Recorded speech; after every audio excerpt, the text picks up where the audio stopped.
Welcome everyone, defence service academy Bhilai के YouTube channel में आपका स्वागत है। आज हम जो पिछली बार जो पढ़ रहे थे भूगोल, भारत के भूगोल की सीरीज़ वो ख़त्म हो चुकी है और उसकी जितने भी चीज़ें थी जो बची कुछ थी उनको हमने MCQ वाले कराए थे, कुछ वीडियोस उसमें करा दिए कवर। आज से हम विश्व का भूगोल शुरू करेंगे और सबसे पहले हम देखेंगे सौरमंडल के बारे में। ठीक है, तो आज हम पढ़ने वाले हैं अपने सोलर सिस्टम के बारे में। सोलर सिस्टम को बचपन से आप सभी जानते हैं कि क्या क्या होता है। तो सोलर सिस्टम एक्चुअल में होता क्या है, तो इससे ब्रह्मांड जो है हमारा, ठीक है, तो ब्रह्मांड की उत्पत्ति माना जाता है ऐसा कि जो बेसिक गॉड पार्टिकल्स हैं उससे हुआ है। ठीक है, तो जो बायोम्स है, गॉड पार्टिकल जिसे बोलते हैं, तो वो उससे हमारा निर्माण हुआ है पूरे ब्रह्मांड का। तो कैसे हुआ है कि एक मानते हैं वैज्ञानिक जो जिसको थ्योरी देते हैं, बिग बैंग थ्योरी कहते हैं इसको। तो बिग बैंग थ्योरी में ऐसा माना जाता है कि एक छोटे से कण के विस्फोट से संपूर्ण ब्रह्मांड का क्या हुआ है, निर्माण हुआ है। ठीक है, तो उसी की कड़ी में हम देखेंगे कि आज वो ब्रह्मांड वगैरह तो हमारे एग्ज़ाम में नहीं पूछता, लेकिन ये ज़रूर है कि सोलर सिस्टम के बारे में एग्ज़ाम में कुछ बहुत ज़्यादा प्रश्न आते हैं। तो आप देखेंगे सोलर सिस्टम, तो इस प्रकार का हमारा सोलर सिस्टम है। एक बीच में सन है, ये एक आकाशगंगा है। ठीक है, इस आकाशगंगा का एक छोटा सा हिस्सा है हमारा सौरमंडल। ऐसे ही बहुत सारे अनगिनत आकाशगंगाएँ हैं, गैलेक्सी है, और ऐसे बहुत ज़्यादा विस्तार से पूरा ब्रह्मांड फैला हुआ है जिसके बारे में हम कल्पना भी नहीं कर सकते, क्योंकि हम तो इस पूरे ब्रह्मांड में एक छोटा सा गैलेक्सी है, उसमें से छोटे से एक ग्रह में हम लोग रहते हैं। ठीक, चलिए इसके साथ शुरुआत करते हैं। तो हमारे कितने ग्रह और कितने जो तारे हैं और इसके बारे में बात करते हैं। तो सूर्य जो है वो क्या है, एक तारा है। ठीक है, सूर्य क्या है, एक तारा है। ये हमारे सौरमंडल का सबसे महत्वपूर्ण भाग है। ठीक, और सूर्य का तापमान 6000 अंश सेंटीग्रेड तक होता है। सूर्य की पृथ्वी से न्यूनतम दूरी जो है 14.70 करोड़ किलोमीटर है। ठीक है, अब वास्तविक में तौर पे हम लोग देखेंगे तो जो सूर्य का जो पृथ्वी से जो दूरी है, जो उसकी अक्ष है, अक्ष वो किस प्रकार बनती है, कुछ इस प्रकार बनती है। ठीक है, ये कुछ हमारे अक्ष होगा, ये जो सूर्य होगा, ये सूर्य है, अक्ष है, इसमें क्या है, पृथ्वी ऐसे घूम रही है। ठीक है, और जो सूर्य होगा वो इस प्रकार से सेंटर में होगा, लेकिन ऐसा हम मानते हैं, लेकिन ऐसा होता नहीं है वास्तविक में। सूर्य होता है यहाँ पे और इस प्रकार से घूमता है। ठीक है, तो इस बार इसको ध्यान में रखना होता है।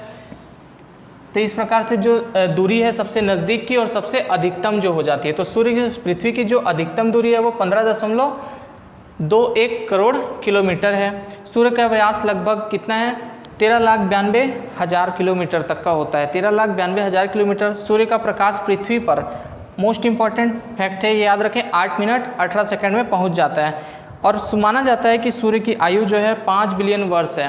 तो सूर्य के कुछ अहम भाग होते हैं, वो हम देखते हैं। ठीक, तो जैसा कि अभी कुछ समय पहले ही सूर्य ग्रहण पड़ा था। ठीक, तो जो सूर्य ग्रहण पड़ा था तो हमने देखा होगा कि सूर्य का जो बाहर का हिस्सा, जब ग्रहण होता है और सूर्य के ग्रहण के समय जो बाहर का हिस्सा एक रिंग के समान दिखता है, बस एक रिंग के समान बस बाहर का हिस्सा दिखता है, उसको क्या बोलते हैं, कोरोना।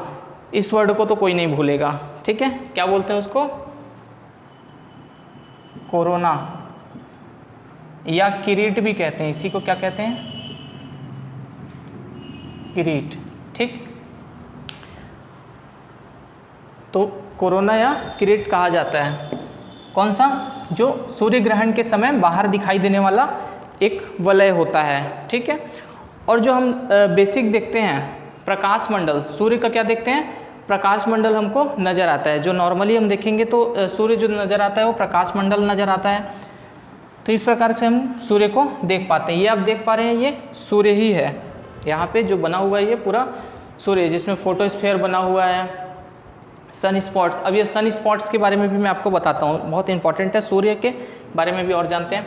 तो सूर्य जो उत्पत्ति हुआ है, सूर्य जो बना है वो किस प्रकार से, कि सूर्य में हाइड्रोजन का 71% और हीलियम का 26.5% होता है, और बाकी जो परसेंटेज है वो अन्य रासायनिक मिश्रण होते हैं। तो सूर्य जो मुख्यतः बना है वो किससे बना हुआ है, हाइड्रोजन और हीलियम से बना हुआ है। Hydrogen plus helium, hydrogen plus helium. इसलिए कहा जाता है कि ब्रह्मांड में अगर देखा जाए सौरमंडल में, तो सौरमंडल में सर्वाधिक जो कौन सा जो तत्व पाया जाता है, ऐसा पूछता है। 4 प्रकार के होंगे, 4 गैसें पूछ दिया जाता है, तो उसमें हाइड्रोजन को आपको लगाना है। लेकिन पृथ्वी में पूछता है तो नाइट्रोजन होता है, और पूरे सौरमंडल में पूछे तो हाइड्रोजन, क्योंकि हाइड्रोजन उसी से निर्माण हुआ है सूर्य का, तो सूर्य सबसे ज़्यादा वहीं पाया जाएगा। और हीलियम, इनका जो दोनों मिलते हैं, हाइड्रोजन और हीलियम, इनके मिश्रण को क्या कहते हैं? संलयन की अभिक्रिया, न्यूक्लियर फ्यूजन होता है, न्यूक्लियर फ्यूजन इसे कहा जाता है। सूर्य हल्के हल्के धब्बे को सौर्यकलन कहा जाता है, ठीक है। ये जो हल्का हल्का ये जो स्पॉट्स दिख रहे हैं, ये क्या है? सौर्यकलन। तो जो सौर्यकलन है एक्चुअल में होता क्या है कि जो ये अभिक्रिया है, नाभिकीय संलयन की अभिक्रिया, तो कभी कभी क्या होते हैं कि यहाँ से जो उसके जो अणु होते हैं, परमाणु जो अणु जो है, एटम्स हैं, वो क्या निकल जाते हैं, ठीक है। तो वहाँ से जब बहुत तेज़ी से निकल जाते हैं और वो उसकी स्पीड इतनी ज़्यादा होती है कि वो उसके गुरुत्वाकर्षण क्षेत्र से बाहर चल जाते हैं, और बाहर चल जाने की वजह से वो वाला जो क्षेत्र है वहाँ पे स्पॉट्स बन जाते हैं, तो ब्लैक कलर का दिखता है, तो उसी को बोलते हैं सौर्यकलन।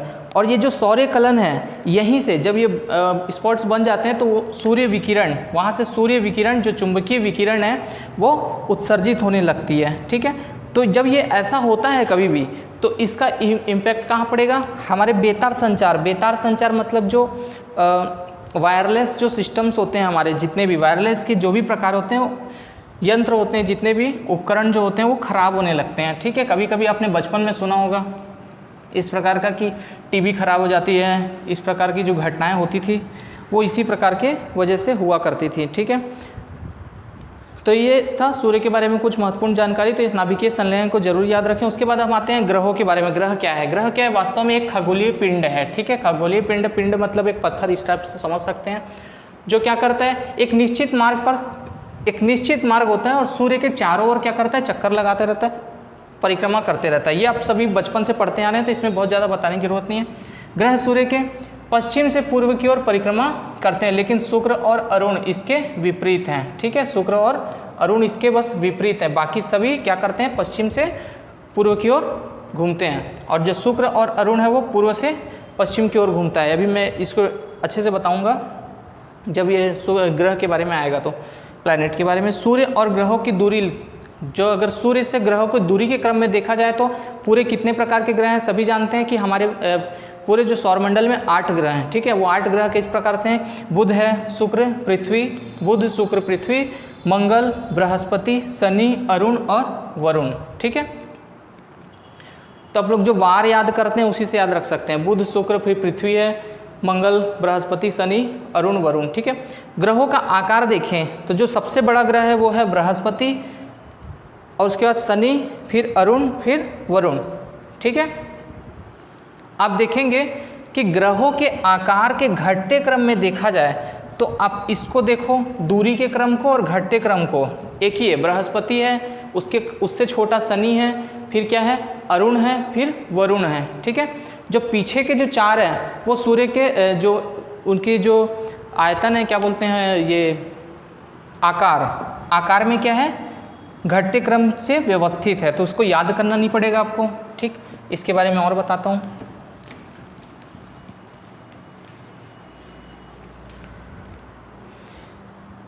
ये आप देखेंगे, बुध है, शुक्र, पृथ्वी, मंगल, ठीक है। देखो मंगल का आकृति क्या है, थोड़ा छोटा है। तो ये जो हमारे 4 ग्रह हैं, ये आंतरिक ग्रह कहते हैं, ठीक है। इसको क्या कहते हैं, आंतरिक ग्रह। क्यों कहते हैं? एस्ट्रॉइड्स बेल्ट देख रहे हैं, ये एस्ट्रॉइड बेल्ट जो है, जितने भी जो छोटे छोटे पिंड होते हैं उसका एक बेल्ट है। इस बेल्ट के अंदर होने की वजह से क्या है, आंतरिक ग्रह हैं, ठीक है। और ये बेल्ट के बाहर है, इसलिए बाह्य ग्रह कहते हैं, ठीक है। तो ये पूरा क्या है, बाह्य ग्रह। तो आप देखेंगे कि जो इसका आकार है वो क्या, घटते क्रम में। पहले क्या है, बृहस्पति, फिर शनि, अरुण और वरुण। अरुण क्या है, यूरेनस, और फिर उसके बाद नेपच्यून। इन दोनों में कन्फ्यूजन होता है, पहले यू आता है फिर उसमें एन है, ऐसा करके याद रखें। प्लूटो हुआ करता था, उसको हटा दिया गया। हटा दिया मतलब मानने से मना कर दिया गया कि ये क्या है, ग्रह है, ठीक है। लेकिन प्लूटो को हटा नहीं सकते, वो अभी भी घूमेगा वहीं। चलिए आते हैं हम सभी ग्रहों के बारे में। तो सबसे पहले देखते हैं मरकरी बुध के बारे में। यह सौरमंडल का सबसे छोटा, मोस्ट इंपॉर्टेंट क्वेश्चन बनता है यहाँ पे कि सबसे छोटा, इंपॉर्टेंट है, याद रखें, छोटा है, सबसे छोटा है, सबसे निकट का है, सबसे पहले है तो निकट का ही होगा। ये आखिर जो अब चित्र देख रहे हैं ये बुध ग्रह की है। सूर्य की परिक्रमा जो चक्कर लगाता है वो मात्र 28 दिन, मतलब ये 88 है ना, 88 दिन लगते हैं पूरा एक परिक्रमा करने में। मतलब इसका साल कितने दिन का होता है? 88 डेज का, ठीक है, पूरी करता है। सबसे कम समय में करता है, याद रखना, सबसे कम समय में अपनी सूर्य की परिक्रमा कर लेने वाला जो ग्रह है वो कौन सा है? बुध है। ये क्वेश्चन पूछता है। इसमें कोई उपग्रह नहीं है। उपग्रह क्यों नहीं होगा? क्योंकि जब जितने भी ग्रहों का निर्माण हुआ है वो किससे हुआ है? सूर्य से ही हुआ है। तो सूर्य के टूटने से अलग अलग ग्रहों का निर्माण हुआ है, और सूर्य का गुरुत्वाकर्षण इतना ज़्यादा है कि ये बहुत नज़दीक होने की वजह से ये भी क्या है? खींचता है। सूर्य को ये खींचता है और इसे सूर्य खींचता है, दोनों एक दूसरे को क्या करते हैं? खींचते हैं, ठीक है। इसे बोलते हैं गुरुत्वाकर्षण, ग्रेविटी का जो फोर्स है, ये दोनों एक दूसरे को खींचते हैं। ये लटका हुआ है बाहर अपकेंद्रण के कारण, ठीक है। सूर्य क्या कर रहा है? खींच रहा है, अपनी तरफ खींच रहा है, वो बोलते हैं अभिकेंद्रीय बल, ठीक है, वो अभिकेंद्रीय बल है। ये क्या करता है? उसको खींचता है, और ये बाहर जाने की कोशिश करता है, वो अपकेंद्रीय बल है, ठीक है। तो ये दोनों बलों के कारण ये अपनी जगह पे स्थिर होते हैं। ये सभी ग्रहों के लिए यही फॉलो होता है, ठीक है। तो इस प्रकार से एक दूसरे को खींचते हैं, लेकिन इसका ग्रह तो छोटा है ना, सॉरी, उपग्रह तो छोटा होगा, तो सूर्य का जो गुरुत्वाकर्षण है यहाँ पे कोई उपग्रह बनाने नहीं देगा, ठीक है। तो इस प्रकार की कुछ थ्योरी होती है। तो इस ग्रह पे वायुमंडल भी नहीं होता, क्योंकि इसका गुरुत्वाकर्षण सूर्य के गुरुत्वाकर्षण से बहुत कम है और बहुत नज़दीक है। पृथ्वी के आकार में 18 गुना छोटा है, गुरुत्वाकर्षण बल का 3/8 बुध का गुरुत्वाकर्षण होता है। बुध सबसे पास गुजरने वाला कृत्रिम उपग्रह मेरिनर 10 था, ठीक है, मेरिनर 10। ये देखिए यहाँ पे कोई प्राकृतिक उपग्रह तो नहीं है, लेकिन क्या हुआ है, मानव ने इस ग्रह के अध्ययन के लिए मेरिनर 10 नाम का एक उपग्रह भेजा था, जो वहाँ से गुजरा हुआ था। तो उसी उपग्रह के जरिए जो तस्वीरें ली गई थी, उन्हीं तस्वीरों में से एक ये है, ठीक है। बस उसे गुजारा गया ताकि उसका थोड़ा बहुत हमको जानकारी मिल सके, अध्ययन हो सके, इसलिए वहाँ से गुजारा गया था। अन्यथा हमको इसके बारे में भी बहुत ज़्यादा नॉलेज नहीं हो पाता। उसके बाद आते हैं, नेक्स्ट जो ग्रह होता है वो शुक्र होता है, ठीक है। तो यह सौरमंडल का सबसे चमकीला, मोस्ट इंपॉर्टेंट बनता है यहाँ पे प्रश्न, चमकीला और सबसे गर्म ग्रह, ठीक है। ये चमकीला भी है और गर्म ग्रह है। तो आपको बता दें कि ये ग्रह गर्म क्यों है। गर्म इसलिए होता है कि यहाँ पे जो कार्बन डाइऑक्साइड की मात्रा है 95% कार्बन डाइऑक्साइड की मात्रा है, ठीक है। और आप सभी को पता होगा कि ग्रीन हाउस जो प्रभाव होता है वो कार्बन डाइऑक्साइड की वजह से ज़्यादातर होता है। तो यहाँ पे क्या होता है कि जो सूर्य की प्रकाश है वहाँ पे ग्रीन हाउस प्रभाव इतना ज़्यादा हो जाता है कि वो जो ग्रह है एकदम गर्म हो जाता है, और बहुत ज़्यादा कार्बन डाइऑक्साइड की मात्रा है, इस वजह से वो ग्रह एकदम ज़्यादा गर्म हो गया। जो पहले से गर्म था वो उतना उस मात्रा में ठंडा नहीं हो पाया, इस वजह से क्या ये बहुत ज़्यादा गर्म है, ठीक है, याद रखें इसको।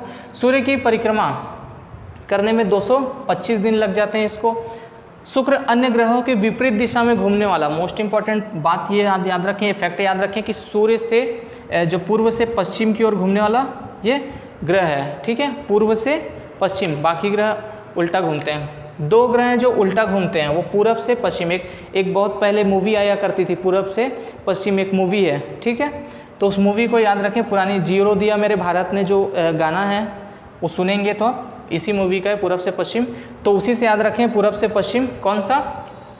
सुआ, ठीक है। या इसे आप आशु करके भी याद रख सकते हैं, ठीक है। आ से अरुण हो गया और सु से शुक्र, आशु। आशु कहाँ? पूरब से पश्चिम गया, मतलब पूरब में कौन सा देश है? भारत है, और भारत से कहाँ गया? यूरोप गया, वो पश्चिम में है, ठीक है। इस प्रकार से आप याद रख सकते हैं, तो आपको आसानी से याद हो जाएगा पूरब से पश्चिम। बाकी जितने भी ग्रह हैं सब क्या है? पश्चिम से पूर्व, ठीक। तो यहाँ पे जिसका जो सूर्योदय है वो भी उल्टा होगा, यहाँ का सूर्योदय पश्चिम में होगा। जैसे पृथ्वी क्या है, इससे विपरीत घूम रही है, तो सूर्य जो उदय होता है वो पूर्व में होता है, लेकिन यहाँ पे सूर्योदय पश्चिम में होगा क्योंकि ये उल्टा घूम रहा है। इस ग्रह में वायुमंडल 95% कार्बन डाइऑक्साइड, और यही कारण है कि इसकी वजह से यह ग्रह बहुत गर्म रहता है। ठीक है, तो याद रखें सबसे ज़्यादा पूरे जितने भी ग्रह हैं सबसे ज़्यादा चमकीला है, सबसे ज़्यादा गर्म है। ठीक है, कार्बन डाइऑक्साइड बहुत ज़्यादा है, उल्टा घूमता है बाकी अन्य ग्रहों के मुकाबले, वो याद रखें। सबसे निकट ग्रह है किससे? पृथ्वी का सबसे निकटतम ग्रह है, इसे याद रखें। पृथ्वी के निकट है, पृथ्वी के व्यास के लगभग बराबर भी आसपास पड़ता है, इस वजह से क्या है, इसे भगिनी ग्रह, भगिनी मतलब बहन होता है। ठीक है, तो पृथ्वी की बहन भी कहते हैं किसे? शुक्र को। आकार, घनत्व, व्यास लगभग पृथ्वी के ही समान है, इसी वजह से इसको बोलते हैं, तो याद रखें। और दूसरा एक और बात कि ये सांझ का तारा, भोर का तारा। ठीक है, सांझ का तारा और भोर का तारा क्यों कहा जाता है? क्योंकि ये उल्टा घूमता है, हमारे पृथ्वी के मुकाबले उल्टा घूमता है, तो इसका जो सूर्यास्त है, सूर्योदय है, जो पृथ्वी का सूर्यास्त और सूर्योदय है, तो हम देखेंगे कि हमको ये सुबेरे भी नज़र आ जाता है और शाम को भी नज़र आ जाता है। ठीक है, इस वजह से क्या होता है, इसे हम लोग सांझ का तारा भी कहते हैं और भोर का तारा भी कहते हैं। इसका भी कोई उपग्रह नहीं है, सूर्य और पृथ्वी के बीच में होने के कारण इसे अंतर्ग्रह की श्रेणी में आता है। ठीक है, ये याद रखें। तो इस प्रकार से इसके 4-5 फैक्ट हो गए जो आपको बिल्कुल एकदम याद रखने हैं, एग्जाम में यही पूछे जाएंगे। चमकीला ग्रह कौन सा है, गर्म ग्रह कौन सा है, और सांझ का तारा, भोर का तारा, दोनों तारे सांझ के भी और भोर के दोनों यही है। ठीक है, उसके बाद आते हैं हम जहाँ रहते हैं, पृथ्वी में। ठीक है, पृथ्वी की बात करें, जो अर्थ है सौरमंडल का एकमात्र ग्रह जहाँ पे क्या पाया जाता है, जीवन पाया जाता है, आप सभी को पता है। सूर्य से दूरी के क्रम में ये तीसरा, दूरी में बोलेगा तो पहले बुध है, फिर शुक्र है, उसके बाद पृथ्वी का नंबर आता है। लेकिन द्रव्यमान में बोला, आकार और द्रव्यमान में देखा जाए तो ये क्या है, 5वें स्थान पे है। पृथ्वी पर जल की उपस्थिति के कारण यह अंतरिक्ष से क्या दिखाई देता है, नीला दिखाई। अब देखेंगे कि नीला दिखाई दे रहा है, इसलिए इसको क्या कहते हैं, नीला ग्रह कहते हैं। ठीक है, क्योंकि पृथ्वी पर लगभग 71% भाग पर क्या है, जल है, तो 71% भाग पर पूरा जल है, इस वजह से क्या नीला दिखाई देता है, इसलिए नीला ग्रह कहते हैं। और 29% जो है वो क्या है, स्थलीय है, जमीन है। ठीक है, इस वजह से इसे क्या कहा जा रहा है, नीला ग्रह कहा जा रहा है। उसके बाद जो ये अपने अक्ष पर 23.5 अंश झुकी है, मोस्ट इम्पॉर्टेंट है, ये हमारे जीवन के लिए बहुत ज़्यादा ज़रूरी है। अगर ये पृथ्वी यहाँ नहीं झुकी होती तो यहाँ जीवन संभव नहीं होता। ठीक है, इसके झुके रहने की वजह से जीवन है। माना जाता है कि उल्कापिंड जो एक टकराई और उल्कापिंड के टकराने की वजह से यहाँ का जो टुकड़ा है वो बाहर गया। ठीक है, किसी समय, तो उस वजह से यह क्या बना, चंद्रमा बना। तो चंद्रमा का भी अपना गुरुत्वाकर्षण बन गया और उसके बाद पृथ्वी का भी अपना गुरुत्वाकर्षण। तो पृथ्वी को चंद्रमा ने अपनी तरफ खींचने का प्रयास किया और इसने उसको खींचने का प्रयास किया। दोनों के प्रयासों से अपकेंद्रण और अभिकेंद्रण बल जो लगता है, गुरुत्वाकर्षण जो है, ग्रेविटी है, उसकी वजह से पृथ्वी अपने अक्ष से, जैसे ये पृथ्वी है, ठीक है, यहाँ बता देते हैं नीचे, पृथ्वी क्या हो गया, अपने अक्ष। ये अगर ये पृथ्वी है, ठीक है, तो ये जो पृथ्वी है ये अपने अक्ष से क्या है, ये 23.5 डिग्री क्या हो गई, घूम गई। ठीक है, 23.5 डिग्री क्या हो गई, घूम गई। इस वजह से क्या हो गया, अब ये तो 90 एंगल होता है, लेकिन ये 23.5 क्या हो गई, टिल्ड हो गई थोड़ी सी, तो ये झुक गई। इस वजह से क्या होता है, फिर अब ऋतुओं का जो परिवर्तन होना शुरू हुआ, क्योंकि इसके घूमते रहने की वजह से एक बार ये वाला हिस्सा थोड़ा ऊपर आता है, वो नीचे जाता है, इस प्रकार से होता रहता है। मतलब जो सूर्य है, सूर्य का उत्तरायण होता है और दक्षिणायन होता है सूर्य का। ठीक, तो इसमें जो भूमध्य रेखीय जो भूमध्य रेखा है, उस जो ITCZ जोन होता है वो ऊपर और नीचे होते रहता है, और ये मौसम परिवर्तन के लिए बहुत ज़रूरी बात होती है। और इसे हम जो अक्षांश और देशांतर रेखा करवाएंगे तब आपको डिटेल में बताएंगे। ठीक है, तो अब बस प्रेजेंट में ये याद रखें कि 23.5 अंश में झुकी हुई है। ठीक है, ये जो है पश्चिम से पूर्व की ओर अपने अक्ष पर 1610 किलोमीटर प्रति घंटे से 23 घंटा 56 मिनट और 4 सेकंड एक चक्कर लगाती है। ठीक है, ये बहुत ज़रूरी बात कि जो हम लोग जो मानते हैं कि जो एक दिन होता है हमारा 24 घंटे का होता है, लेकिन ये वास्तविक नहीं है। वास्तविक क्या है, 23 घंटा 56 मिनट और 4 सेकंड। जो बच गए, जो बाकी जो समय बच गया, उसकी वजह से ही क्या होता है, जो बाकी समय जो बचता है उस वजह से हमारा लीप वर्ष आता है। ठीक है, जो 4 साल में फिर वापस 24 घंटे के बराबर अंतर हो जाता है। 56 मिनट है यहाँ पे। ठीक है, हमको 60 मिनट चाहिए था। ठीक, तो इस प्रकार से धीरे धीरे क्या होता है, बढ़ता है। पृथ्वी सूर्य की परिक्रमा दीर्घवृत्ताकार मैंने बता दिया था। तो दीर्घवृत्ताकार में 29.72 मतलब लगभग 30 किलोमीटर मान के चलें प्रति सेकंड, ठीक है। चाल से 365 दिन में 5 घंटे 48 मिनट और 56 सेकंड मतलब 365 दिन और 6 घंटे में पूरी करती है। अगर पूरा वास्तविकता देखी जाए तो पूरे वर्ष घूमने के लिए इस 365 दिन और 6 घंटे एक्स्ट्रा लगते हैं। इस वजह से शताब्दी वर्ष पर इसका प्रभाव पड़ता है। 23.5 अंश झुकी है, ये याद रखें।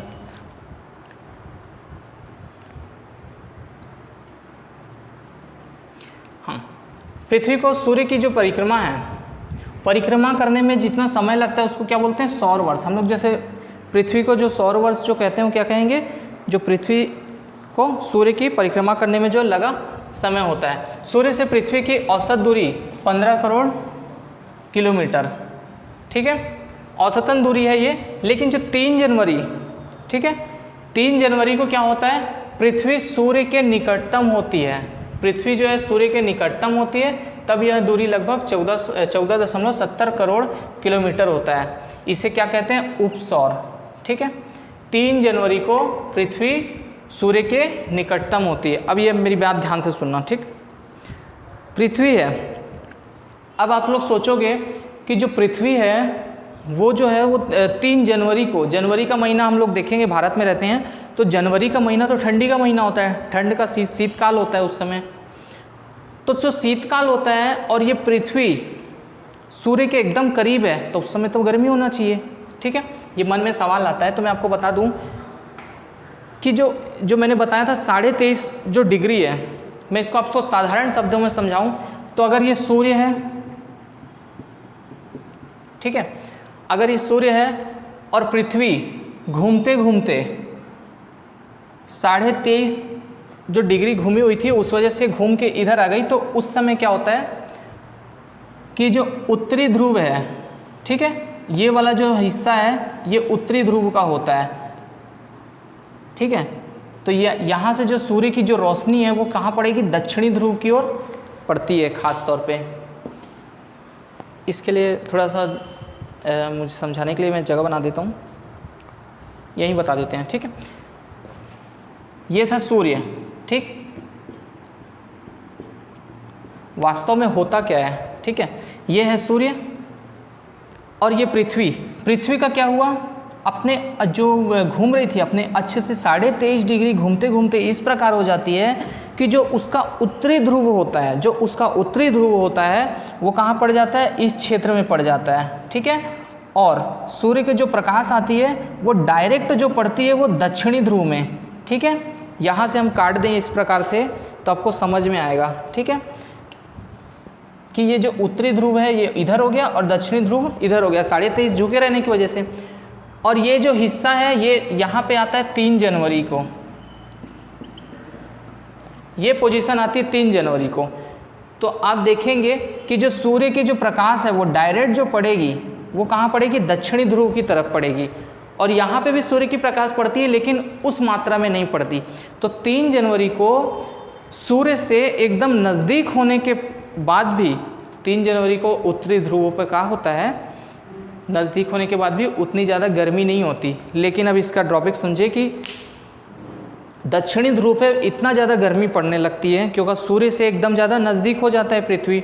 तो सूर्य से नज़दीक होने की वजह से दक्षिणी ध्रुव जहाँ पे ऑस्ट्रेलिया है, तो ऑस्ट्रेलिया जैसे महाद्वीप में एक तो वैसे भी वो गर्म क्षेत्र है और डायरेक्ट सूर्य की रोशनी पड़ जाने की वजह से वो और ज़्यादा गर्म हो जाता है।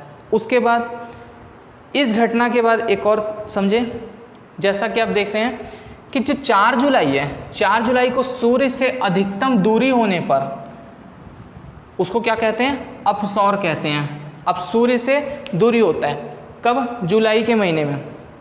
तो जब जुलाई का महीना आता है तो सूर्य से दूरी हो जाता है, तब हमारी पृथ्वी क्या हो जाती है? सीधी हो जाती है। तो हुआ क्या इसमें कि जो हमारे जो उत्तरी ध्रुव के लोग हैं उनको उतना ज़्यादा गर्मी का एहसास नहीं होता जितना कि दक्षिणी ध्रुव वालों को होता है। इस वजह से आपको वहाँ पे जो वहाँ का विकास कार्य है थोड़ा धीमा हो जाता है, ये भी बहुत बड़ी बात है। और वहाँ पे आप देखेंगे कि दक्षिणी ध्रुव के जो देश हैं, महाद्वीप हैं, वहाँ पे क्या होता है, आगजनी जो आग लग जाता है प्राकृतिक तौर पे। आपने सुना होगा कि ऑस्ट्रेलिया में आग लग गई, तो इस प्रकार की घटना वहाँ पे इसलिए ज़्यादा होती है क्योंकि जो उपसौर और अपसौर का काम बहुत होता है। तो आप याद रखें, तो जो 3 जनवरी है, 3 जनवरी पृथ्वी के नज़दीक, सूर्य के नज़दीक पृथ्वी जाती है, उसे क्या कहते हैं, उपसौर कहते हैं। और 4 जुलाई को सबसे अधिक दूरी होता है जिसे अपसौर कहते हैं, ठीक है। उपसौर और अपसौर याद रखें। सूर्य की प्रकाश को 8 मिनट 18 सेकंड लगता है, 18 सेकंड पे पहुंच जाती है। और चंद्रमा का जो प्रकाश है 1 मिनट 25 सेकंड, 1 मिनट 25 सेकंड लगभग लग जाता है। कभी कभी क्या होता है 8 मिनट और 17 सेकंड दिया होता है, जहाँ पे 18 सेकंड ऑप्शन में नहीं होगा तो आप 17 सेकंड पे आप टिक कर सकते हैं, ठीक है। पृथ्वी का सबसे निकटतम का जो तारा है सूर्य के बाद है प्रॉक्सिमा सेंचुरी, ठीक है। सूर्य के बाद जो है प्रॉक्सिमा सेंचुरी है, आप इसे याद रखें, जो पृथ्वी से लगभग 4.22 प्रकाश वर्ष दूर है। पृथ्वी का विषुवतीय व्यास, विषुवतीय मतलब भूमध्य रेखा इक्वेटर लाइन जो है वो 12,756 किलोमीटर का है, और जो ध्रुवीय है 12,714, इसे याद रखें। 12714 है यहाँ पे, और ये 12756 है, 5-6 है यहाँ पे, लास्ट में 5-6 है, और यहाँ पे 1-4 है, ठीक है। तो आप इसे याद रखिए, 127 कॉमन है और 14 है, वहाँ 56 है, ठीक है। सूर्य का जो पृथ्वी का एकमात्र जो उपग्रह है, आप सभी को पता है क्या होना चाहिए, चंद्रमा है, ठीक है। तो ये थी कुछ हमारे पृथ्वी की खास बातें। अब आते हैं हम चंद्रमा की तरफ। तो अब चंद्रमा को देखते हैं, तो यह एक छोटा सा पिंड है, आकार में पृथ्वी का 1/4 है, 1/4, ठीक है, 1/4। चंद्रमा के अध्ययन करने वाले विज्ञान को सेलेनोलॉजी कहा जाता है। चंद्रमा पृथ्वी की परिक्रमा लगभग 27 दिन 7 घंटे और 43 मिनट लगभग, जो हमारा महीने का आसपास होता है उतने में कर लेता है। उतने ही समय में अपने अक्ष पर, और जितना समय इसको पूरे घूमने में लगता है उतने ही समय में अपने अक्ष पर, देखिए एक तो परिक्रमा होता है, परिक्रमण काल, और एक होता है घूर्णन काल, ठीक है। तो ये जो परिक्रमा है ये पृथ्वी के चारों ओर जो घूम लेता है समय, उसको क्या बोलते हैं, परिक्रमा। एक होता है जैसे पेन है, ये अपनी जगह पे घूम गया, उसे क्या बोलेंगे हम, जो घूर्णन है उसे कहते हैं। तो परिक्रमण और घूर्णन लगभग बराबर दिखाई देता है, ठीक है। इस वजह से हमें क्या होता है, पृथ्वी चंद्रमा पर हमेशा एक ही दिखाई देगा, एक ही हिस्सा। चंद्रमा की पृथ्वी से जो औसत दूरी है लगभग 38,465 किलोमीटर की है। चंद्रमा और पृथ्वी महीने में 2 बार समकोण बनाते हैं, ठीक है। अब जैसे पृथ्वी है और चंद्रमा, अब ये इस प्रकार से जो बनेगा, ठीक है, जो कोण बना देते हैं वो क्या होता है, समकोण होता है। तो ये आपसे एग्जाम में नहीं पूछता है कि कितने बार समकोण बनाया, लेकिन आप फिर भी याद रख सकते हैं, नॉर्मल सा है, 2 बार बना लेता है, ठीक है। चंद्र ग्रहण हमेशा पूर्णिमा, ये याद रखें, हमें पूछता है चंद्र ग्रहण कब होता है, पूर्णिमा को होता है। और सूर्य, और कब होता है, जब सूर्य और चंद्र के बीच में क्या हो जाता है, पृथ्वी आ जाती है। अभी मैं आपको ग्रहण बताऊंगा।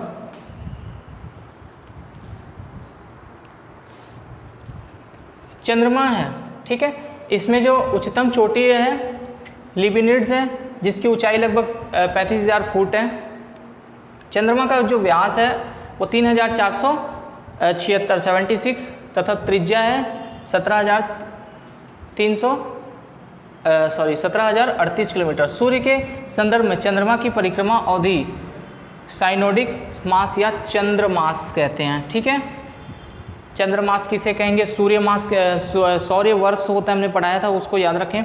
चंद्रमा का जीवांश ग्रह भी कहा जाता है, ये याद रखिए, अक्सर क्वेश्चन पूछता है। और जीवांश ग्रह हम पृथ्वी लगा के आ जाते हैं, ऑप्शन में गलत होता है। लेकिन चंद्रमा पर जुलाई 1969 में अपोलो 2 अंतरिक्ष यान गया था, जिसमें नील आर्मस्ट्रांग तथा एडविन ऑल्ड्रिन गए थे, ठीक है। ये पहले व्यक्ति हैं नील आर्मस्ट्रांग जो चंद्रमा पर गए, तो इसका नाम याद रखें, जिन्होंने पहली बार चंद्रमा पे कदम रखा। तो जहाँ पे चंद्रमा में ये गए थे, जिस जगह पे गए थे उसको बोलते हैं सी ऑफ ट्रांक्विलिटी, मतलब जो शांति का सागर ऐसे कहा जाता है। तो वहाँ पे ये उतरे थे, ठीक है, उसी को बोलते हैं सी ऑफ ट्रांक्विलिटी। तो आपको क्वेश्चन पूछेगा सी ऑफ ट्रांक्विलिटी कहाँ पे है, तो आपको बता देना है चंद्रमा में, ये क्वेश्चन पूछता है। चंद्रमा का गुरुत्वाकर्षण पृथ्वी के गुरुत्वाकर्षण का 1/6 भाग है, 1/6 भाग है। चंद्रमा का गुरुत्वाकर्षण पृथ्वी से 1/6 भाग है। अब इसका इम्पैक्ट आप देखेंगे, साधारण भाषा में कहें तो अगर मान के चलते हैं कि आपका वेट पृथ्वी में कितना केजी है, 60 किलो है, ठीक है, और आप चंद्रमा में जाएंगे तो कितना हो जाएगा, 1/6 हो जाएगा। इसको डिवाइड करेंगे तो कितना, 10, ठीक है। तो मतलब आप चंद्रमा में कितने किलो के हो जाएंगे, 10 किलो के हो जाएंगे, ठीक है। अगर आपका वेट ज़्यादा है तो आप ये मत सोचिए कि आपका वेट ज़्यादा है, आप गलत ग्रह पे आके के बैठे हुए हैं, ठीक है। चलिए ग्रहण देखते हैं, चंद्र ग्रहण। तो चंद्र ग्रहण कब होगा, आप यहाँ पे देखते हैं, चित्र में देखते हैं, ये पूर्णिमा के दिन होगा, ये तो हमने देख लिया। तो जो चंद्र ग्रहण है वो आप देखेंगे कि जो ये सूर्य है, सूर्य और चंद्र के बीच में पृथ्वी आ गई, तो यहाँ से जो प्रकाश जाएगा उसके बीच में अवरोध आ गया, तो यहाँ पे क्या हो गया, अंधेरा हो गया, ठीक है। यहाँ से रोशनी यहाँ नहीं जा पाएगी, तो क्या हमको चंद्रमा दिखाई देगा, नहीं। यहाँ के जो लोग हैं, यहाँ पे जो रहते हैं, उनको चंद्रमा क्या दिखाई देगा, पूरा ब्लैक दिखाई देगा, ठीक है। तो ये क्या हो जाएगा, चंद्र ग्रहण हो जाएगा, ठीक है, चंद्र ग्रहण हो जाएगा। और चंद्र ग्रहण के समय पूरा क्या होता है, लाल रंग का नज़र आने लगता है, ठीक है। और ये जो सूर्य है, अब देखते हैं सूर्य ग्रहण।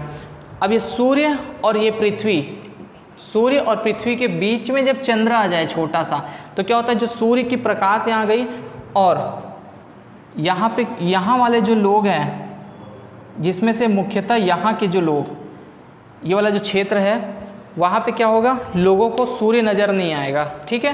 तो इसको क्या बोलते हैं, सूर्य ग्रहण, ठीक है। क्या होता है, सूर्य ग्रहण। और सूर्य ग्रहण कुछ इस प्रकार से होगा, धीरे धीरे क्या होगा, चंद्रमा बीच में ये आते जा रहा है और ये वाली एक्चुअल में ऐसी स्थिति आएगी। और जब ये स्थिति आएगी तो ये जो बाहर का जो हिस्सा दिखता है, इसी को बोलते हैं कोरोना, ठीक है। तो सूर्य ग्रहण का होगा अमावस्या को, हर अमावस्या को सूर्य ग्रहण नहीं होता लेकिन, और हर जो पूर्णिमा को चंद्र ग्रहण नहीं होता, लेकिन जब भी होगा उसी समय होगा। क्यों होता है, क्यों नहीं होता है, क्योंकि ये क्या है, पृथ्वी क्या है, 23.5 डिग्री झुकी हुई है, इस वजह से एक्यूरेट स्थिति नहीं बन पाती है कि वो हो सके, ठीक है। अगला है मंगल ग्रह, देखते हैं। मंगल ग्रह को कहते हैं लाल ग्रह, क्या कहते हैं, लाल ग्रह कहते हैं। मंगल ग्रह को लाल ग्रह क्यों कहते हैं, क्योंकि यहाँ पे क्या है, आयरन ऑक्साइड की अधिकता है, जिस वजह से वो क्या दिखता है, लाल रंग का दिखता है। मैंने आपको मिट्टी पढ़ाई थी ना, लाल रंग का मुरुम जो बोलते हैं, वो यही होता है, ठीक है। ये भी अपने अच्छे से 25 अंश के कोण पर झुका हुआ है, और इसी वजह से यहाँ पे मौसम परिवर्तन, जैसे जो पृथ्वी पे जो मौसम परिवर्तन होता है वो 23.5 झुके होने की वजह से होता है, वैसे यहाँ भी 25 अंश के कोण पर झुका हुआ है। इसलिए वैज्ञानिकों का मानना है कि यहाँ पर भी जीवन संभव है, ठीक है। मंगल ग्रह जो है अपने अच्छे झुकाव के कारण दिन का मान लगभग पृथ्वी के समान होता है। यही सब कारण है जिस वजह से वहाँ पर जीवन ढूंढ रहे हैं। ये अपनी धुरी पर पृथ्वी के समान 24 घंटे और 6 मिनट में एक चक्कर लगा लेता है। तो इसमें इसका जो पृथ्वी पर जो चक्कर लगाने का जो समय है, पृथ्वी पे नहीं, मतलब अपनी जो धुरी पर चक्कर लगाने का समय है वो पृथ्वी के समान ही है, ठीक है।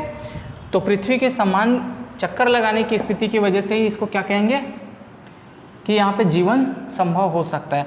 वास्तविकता में देखा जाए तो आपकी पृथ्वी इतनी खूबसूरत है, इतनी अच्छी पृथ्वी है, आप यहीं पे पेड़ लगाइए, आप अच्छे से रहिए और पर्यावरण को कम से कम प्रदूषित कीजिए, तो आपको बाहर जाने की ज़रूरत ही नहीं है। ईश्वर ने आपको इतनी अच्छी पृथ्वी बना के दी, आप क्यों दूसरे ग्रहों में जाना चाहते हैं, उसको भी सत्यानाश करना चाहते हैं। मंगल ग्रह में देखते हैं, तो मंगल ग्रह 687 दिन का सूर्य परिक्रमा कर लेता है। इसका साल मतलब अब आप सोचिए कि जिसका बर्थडे होगा वो एक बार में वो 687 दिन बाद मनाएगा, लगभग डबल है। इस ग्रह के वायुमंडल में कार्बन डाइऑक्साइड 95% होता है, यहाँ पे भी नाइट्रोजन हो गया और कुछ आर्गन गैस हैं। मोस्ट इंपॉर्टेंट आप बात याद रखेंगे कि फोबोस और डिमोस, फोबोस और डिमोस आपको दिखेगा, ये है फोबोस, ठीक है। इस क्या है, ये है फोबोस और ये जो है ये क्या है, डिमोस है, ठीक है। ये क्या है, डिमोस। 2 उपग्रह हैं, फोबोस डिमोस, याद रखना। खाने चले गए क्या,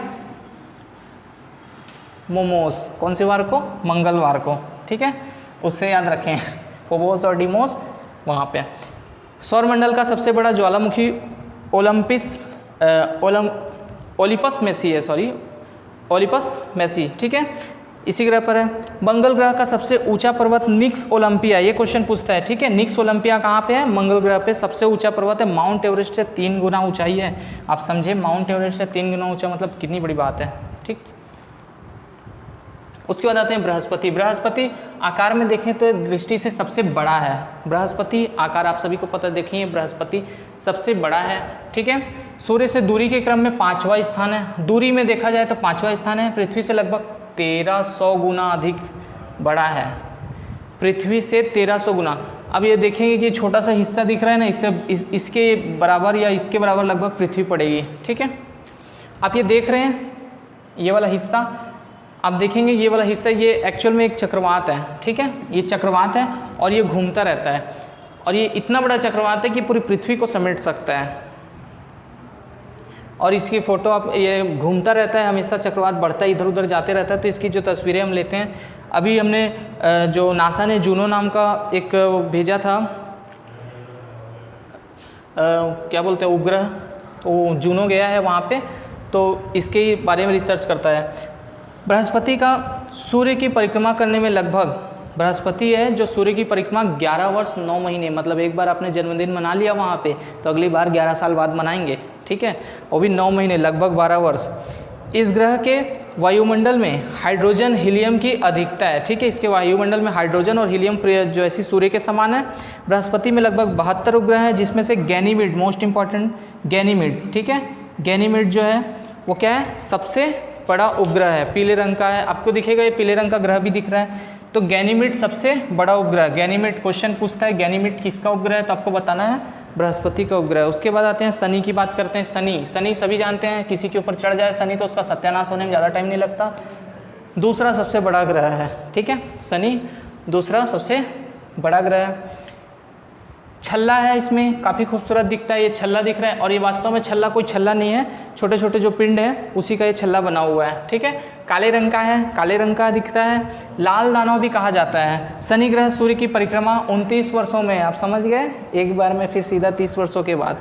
इसका घनत्व सबसे कम होता है, ठीक है। अब आपको एक बता दूँ कि जितने मैंने जो पिंड के बाहर जो बेल्ट बताया था, तो उस बेल्ट के बाहर जो बाह्य ग्रह थे उस सभी का क्या होता है, जो घनत्व है वो कम होता जाता है, ठीक है, जो डेंसिटी है वो कम होते जाती है सामने। और जितने भी हल्के तत्व हैं, हल्के पीछे के जितने ग्रह हैं, बृहस्पति को मिला के बेल्ट के बाद के जितने भी ग्रह हैं उन सब का घनत्व कम है, और जितने भी हल्के जो तत्व हैं उनसे निर्माण हुआ है। लेकिन जो भारी तत्व, लोहा वगैरह इस टाइप के तत्व, उनसे जो बना हुआ ग्रह है वो इधर के हैं, बेल्ट के अंदर के हैं, ठीक है। सर्वाधिक उपग्रह अभी हाल ही में परिवर्तन हुआ, इससे पहले बृहस्पति का था, लेकिन अभी परिवर्तन होने के बाद इसका नंबर आ गया, ठीक है, 82 उपग्रह। 20 उपग्रह की खोज हुई है, तो आपको ये क्वेश्चन आने की बहुत ज़्यादा संभावना, याद रखें। 82 उपग्रह किसमें, शनि में है। और ये उपग्रह जो है अपडेट होते रहते हैं, तो इसके लिए आपको करंट अफेयर पे नज़र रखनी है। कल को कोई नया उपग्रह खोज लेंगे तो फिर ये चेंज हो जाएगा, ठीक है।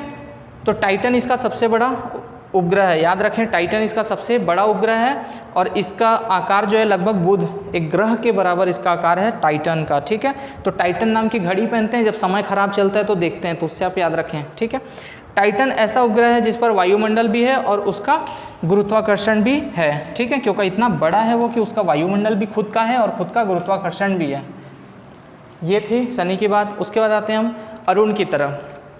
अरुण आपका दोस्त है, मान लीजिए, वो अपने घर में तीसरा बड़ा है, ठीक है, और 7वीं क्लास में पढ़ता है। सूर्य से दूरी कितना है, 7वें स्थान पर है, ठीक है। इसकी खोज विलियम हर्शल ने की थी 13 मार्च 1781 को। और अरुण ग्रह शुक्र की तरह पूर्व से पश्चिम, मैंने बताया था आशु, ठीक है। तो जो सूर्य पूर्व से पश्चिम की ओर घूमता है, यह सूर्य से परिक्रमा 84 वर्षों में, एक बार बर्थडे मना लिया तो सीधा बुढ़ापा पा रहा है, पता नहीं मनाएंगे भी कि नहीं।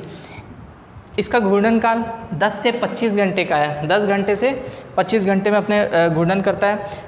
अपने अक्ष पर इसका झुका हुआ जो झुका हुआ है वो कितना, 82, ठीक है, 82 डिग्री पर झुका हुआ है, इसलिए इसे लेटा हुआ ग्रह है। इतना ज़्यादा झुक गया है कि उसको क्या बोलते हैं, लेटा हुआ प्रतीत होता है, इसलिए इसको लेटा हुआ ग्रह कहते हैं, ठीक है।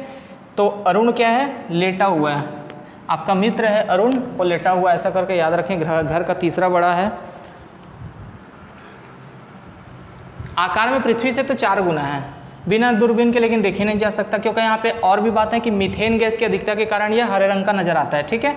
मीथेन गैस की अधिकता के कारण ये क्या दिखता है, हरे रंग का नजर आने वाला है। अरुण ग्रह में शनि की तरह चारों ओर क्या पाया जाता है, वलय भी पाया जाता है। जैसे शनि में पाया जाता है, इसका वलय शनि के इतना नहीं है लेकिन है, ठीक है। तो एग्जाम में क्वेश्चन पूछता है कि शनि के अलावा किस में और वलय पाया जाता है, तो ये भी ग्रह हैं, ठीक है। अल्फा बीटा गामा डेल्टा और कुछ वलय पाए जाते हैं जिसके कुछ नाम इस प्रकार है, अल्फा बीटा गामा डेल्टा और एप्सिलॉन। इसके 21 उपग्रह हैं। इसके प्रमुख उपग्रह हैं मिरांडा, एरियल, ठीक है। क्वेश्चन सबसे ज़्यादा पूछता है एरियल कहाँ पे है, एरियल कहाँ पे है, तो आपको अरुण बताना है। ओबेरॉन, टाइटेनिया, टाइटेनिया अलग है, टाइटन अलग है। टाइटन शनि का है, टाइटेनिया किसका है, अरुण का है। कार्डेलिया, ओफेलिया इत्यादि इसके क्या हैं, उपग्रह हैं, ठीक है। तो ये कुछ अरुण के उपग्रह थे। अरुण है, अरुण का दोस्त वरुण है, ठीक है। अब वरुण की तरफ चलते हैं। यह है वरुण। इसकी खोज 1846 ईस्वी के आसपास हो गई थी। तो ये आपको ये वाले फैक्ट आपको याद नहीं रखने हैं, याद रखना है कि दूर 8वें स्थान पर है सूर्य। यह सूर्य की परिक्रमा लगभग 166 वर्ष में कर लेता है, ठीक है। यह पीले रंग का है, दिखाई देता है क्योंकि इसमें वायुमंडल में क्या क्या है, अमोनिया, हाइड्रोजन। जहाँ अमोनिया होगा वहाँ पीले रंग का होगा, नॉर्मल सी बात है। मीथेन, नाइट्रोजन गैस की अधिकता है। यहाँ पे क्या है, ट्राइटन, टाइटेनिया अरुण में ट्राइटन, ट्राइटन जो है किसमें, वरुण में, और नेरिड भी वरुण में, लेकिन टाइटन शनि में, ठीक है।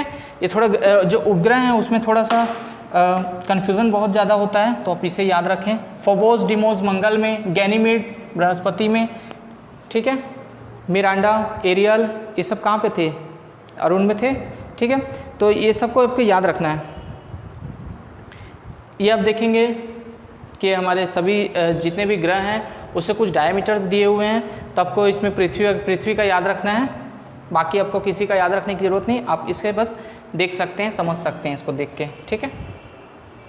इसी के साथ हमारा सौरमंडल यहीं पे ख़त्म होता है और हम नेक्स्ट वीडियो में इसके MCQs लेके आएंगे जिसमें आपको पूरे जवाब देने होंगे, और उसके बाद हम इस सीरीज़ को बढ़ाते चलेंगे। इस जो PDF हो गया और करंट अफेयर जैसे कुछ अपडेट्स हैं वो हमारे टेलीग्राम चैनल पे मिल जाएगा, और उसको फॉलो करने के लिए हमारे डिस्क्रिप्शन में जाकर उसे फॉलो कर सकते हैं। चलिए इसी के साथ चलते हैं, कुछ नए वीडियो को लेके आएंगे। तब तक के लिए वीडियो को शेयर करें, लाइक करें, सब्सक्राइब करें। जय हिंद, थैंक यू।